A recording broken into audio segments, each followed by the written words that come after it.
Welcome to our channel. Today we how to connect StreamYard recordings to Adobe Premiere Pro step by step clearly. Open Adobe Premiere Pro on your computer.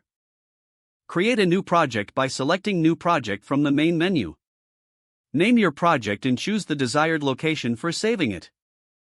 Once the project is created, go to the Media Browser panel usually located in the bottom left corner.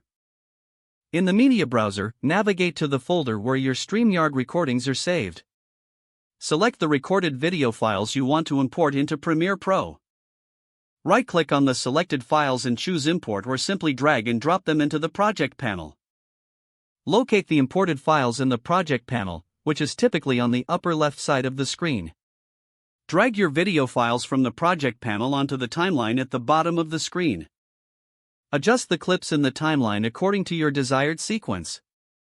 If necessary, trim the clips by selecting the edges and dragging them inward. To add audio, if your StreamYard recording has separate audio tracks, import them in the same way.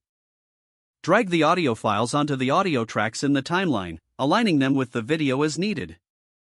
Use the FX Controls panel to adjust audio levels for clarity and balance. Explore additional editing features such as transitions, titles, and effects to enhance your project. Once you've completed your edits, go to the top menu and select File.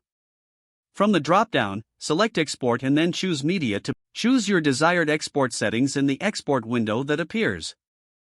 Click Export to finalize the rendering process and save your project. Your StreamYard recording is now successfully connected and edited in Adobe Premiere Pro. If the page does not load, refresh the browser or try again in a private or incognito window.